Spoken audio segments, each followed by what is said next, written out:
आखिरकार आज वो दिन आ ही गया जिसका प्रदेश की जनता लंबे समय से इंतजार कर रही थी, क्योंकि प्रदेश की जनता को पूरा यकीन है कि कल से जो ये प्रदेश है, जो हमारा प्रदेश है, जो मध्य प्रदेश है, वो कहीं ना कहीं अनलॉक की प्रक्रिया की तरफ आगे बढ़ेगा।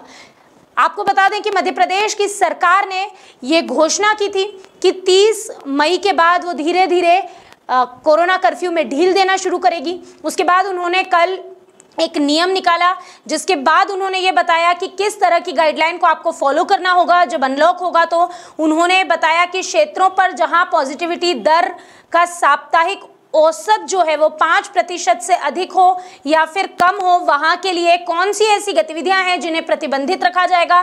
तो इसमें कहा गया कि सामाजिक, राजनीतिक, खेल, मनोरंजन, सांस्कृतिक, धार्मिक आयोजन, मेले जैसे कोई भी ऐसे कार्यक्रम जिनमें जन समूह एकत्रित होता है वो प्रतिबंधित रहेंगे। स्कूल, कॉलेज, शैक्षणिक प्रशिक्षण, कोचिंग संस्थान, ऑनलाइन क्लासेस जो हैं, ऑनलाइन क्लासेस चल सकेंगी, लेकिन बाकी स्कूल, कॉलेज बंद रहेंगे। इसके अलावा सभी सिनेमाघर, shopping mall, swimming pool, theatre, picnic spot को भी बंद किया गया है।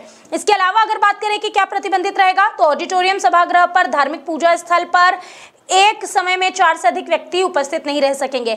ये जो है ये मध्य प्रदेश की जो सरकार है उन्होंने एक गाइडलाइन घोषित की थी, उसमें उन्होंने कहा था और आखिरी में ये कहा था बहुत सारी चीज़ों को, अत्यावश्यक जो सेवाएं हैं उनका विनिश्चय जिला कलेक्टर कर सकेंगे। यानी कि जो भी आवश्यक आपको लगता है कि आपके जिले में जो चीज़ें हैं उन्हें चालू करना है तो उसे जो जिले के कलेक्टर हैं वो निर्णय लेंगे। अंतिम निर्णय उन्हीं को लेने के लिए कहा गया था। इसके बाद आज का पूरा दिन हर जगह से, हर जिले से यही खबरें आ रही है कि किस जिले को किस तरह से खोला जाएगा, किसको बंद किया जाएगा।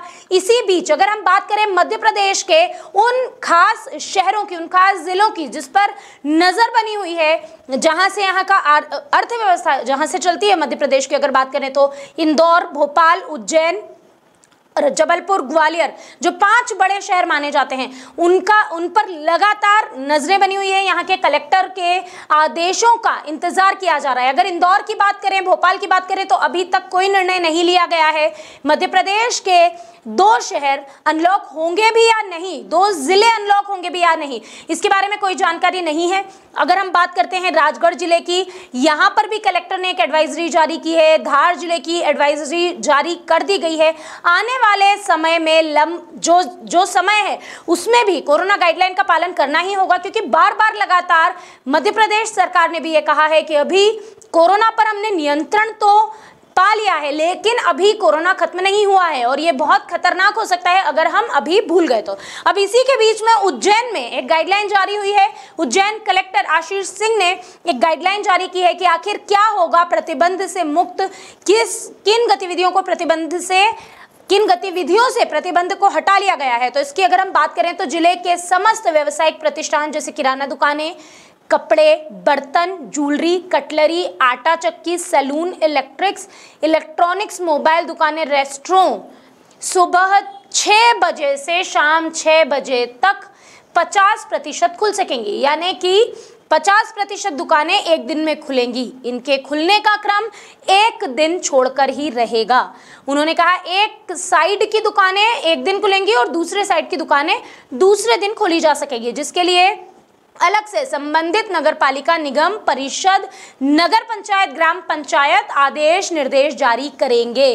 तो उज्जैन कलेक्टर ने एक बड़ा निर्णय लिया है। उन्होंने सभी दुकानों को खोलने का आदेश दिया है, जिसमें मोबाइल, एसेसरीज, कपड़ा, सोना चांदी, मिठाई, हर तरह की दुकानें खोलने की अनुमति मिली है।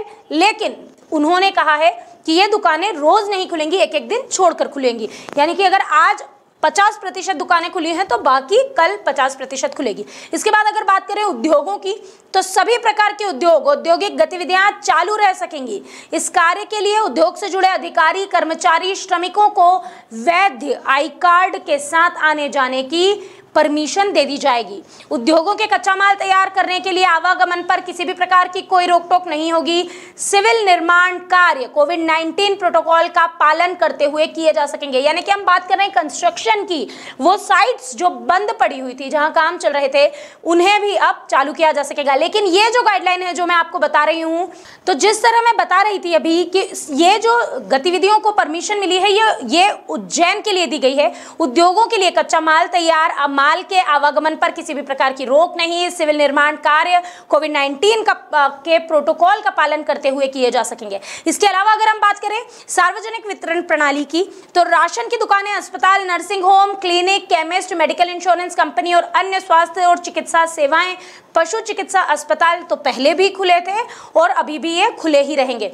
बात करें डेयरी दूध की दुकानें, तो ये सुबह 6 बजे से रात 8 बजे तक खुली रह सकेंगी। उक्त दुकानों से, यानी कि ये जो दुकानें हैं डेयरी की दुकानें, इनसे शाम 6 बजे से 8 बजे तक केवल दूध ही बेचा जा सकेगा। इसके अलावा इन दुकानों पर अगर अन्य कोई सामान भी है तो वो नहीं बेचा जा सकता। और इसके अलावा पूरी दुकानें, किराना दुकानें वगैरह खुलेंगी, लेकिन वो शाम 6 बजे तक ही खुलेंगी और 6 बजे मार्केट बंद कर दिया जाएगा। यानी कहीं ना कहीं नाइट कर्फ्यू को, अभी भी नाइट कर्फ्यू पर जोर दिया गया है। जैसा कि बार बार लगातार प्रधानमंत्री नरेंद्र मोदी ने भी कहा था कि जहन में ये बनाए रखने के लिए कि कोविड एग्जिस्ट करता है, पूरी तरीके से अगर अनलॉक कर दिया तो लोगों के जहन से ये निकल जाता है कि कोविड चला गया, क्योंकि आप और हम ढील देने लगते हैं। इसके चलते इस तरह की गतिविधियों को रोका जाता है।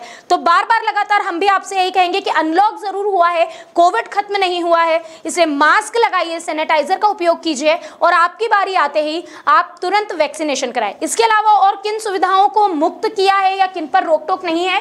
पेट्रोल, डीजल, गैस स्टेशन, रसोई गैस सेवाएं पूरी तरह से चालू रहेंगी। सभी कृषि गतिविधियां जो हैं वो चालू रहेंगी। मंडी, खाद, बीज, कृषि यंत्र की दुकानें, पशु आहार की दुकानें हर दिन खुली रह सकेंगी। इन दुकानों से कृषि संबंधित गतिविधियों की सामग्री के अतिरिक्त अन्य कोई भी सामग्री बेचना प्रतिबंधित रहेगा। बात करें अब बैंक की, बैंक, बीमा कार्यालय, एटीएम, कियोस्क सेंटर नियमानुसार कार्यालय इन दिवस पर, यानी कि जो इनके खुलने के समय होते हैं उस पर ही खुले रहेंगे। इनमें किसी भी समय की पाबंदी नहीं होगी।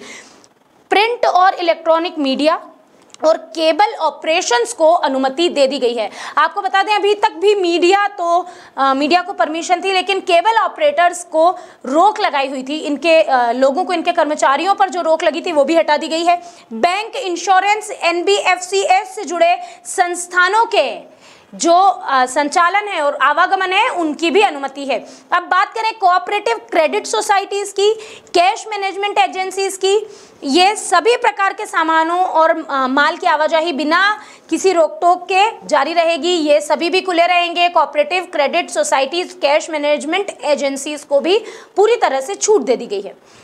निजी बसें, सार्वजनिक परिवहन, ट्रेनों के माध्यम से कोविड-19 के दिशा निर्देशों के अंतर्गत अनुमति रहेगी।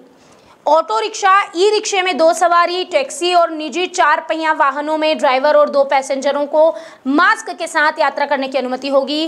कोल्ड स्टोरेज और वेयर हाउसिंग की सर्विसेज को भी अब अनुमति दे दी गई है। संपूर्ण प्रदेश में ई कॉमर्स कंपनियों से अत्यावश्यक वस्तुओं की दुकानों से होम डिलीवरी की अनुमति रहेगी। येलो और ग्रीन जोन की अगर बात करें तो गांव में समस्त मनरेगा कार्य, ग्रामीण विकास कार्य, अन्य विभागों के निर्माण कार्य, तेंदुपत्ता संग्रहण के कार्य कोविड-19 महामारी की रोकथाम के एसओपी का पालन करते हुए किए जा सकेंगे, लेकिन रेड जोन में यह सब करना मना होगा।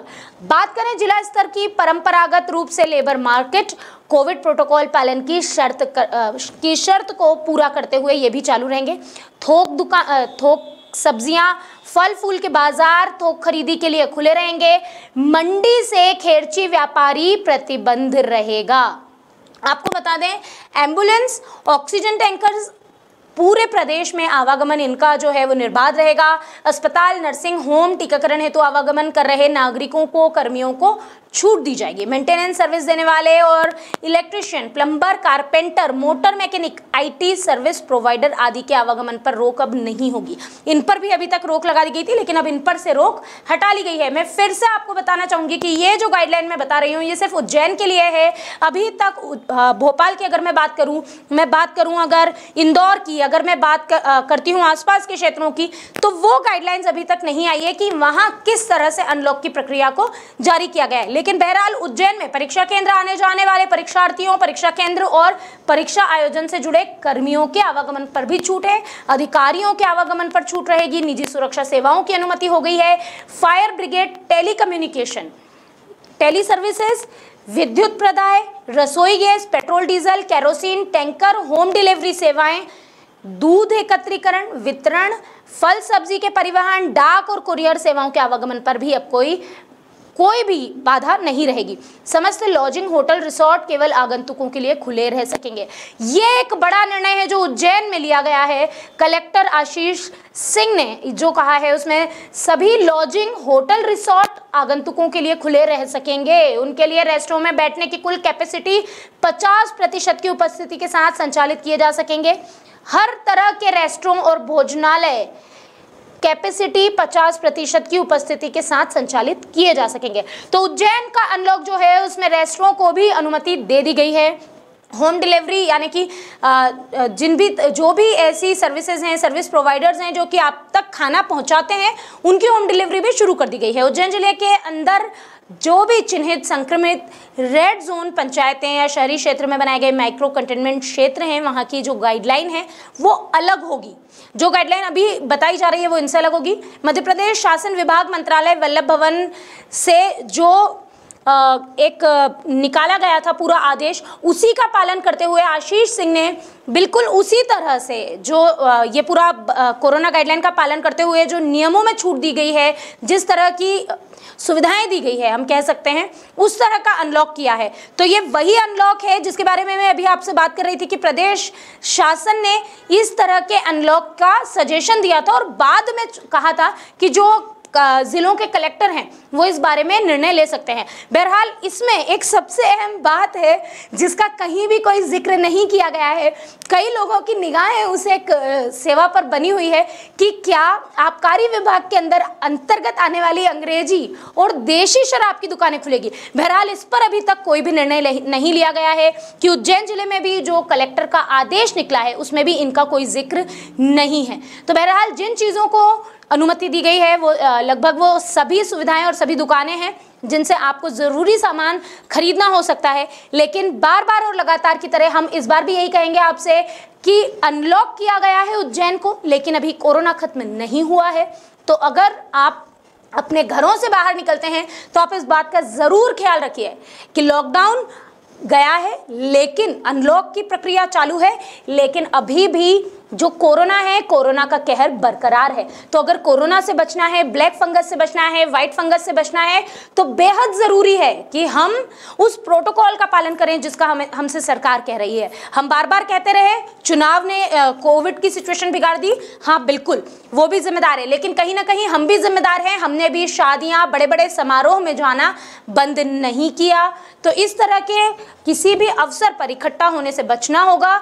हमें अभी इस वक्त कुछ दिन और अपने घर पर ही रहना होगा और तीसरी लहर के लिए खुद को तैयार करना होगा और अपनी बारी आते ही वैक्सीनेशन जरूर लगवाइए। घर से निकले, मास्क लगाएं, सैनिटाइजर का उपयोग करें और घर में रहिए। तो देखते रहिए खबर 100 न्यूज़, जनता की बुलंद आवाज।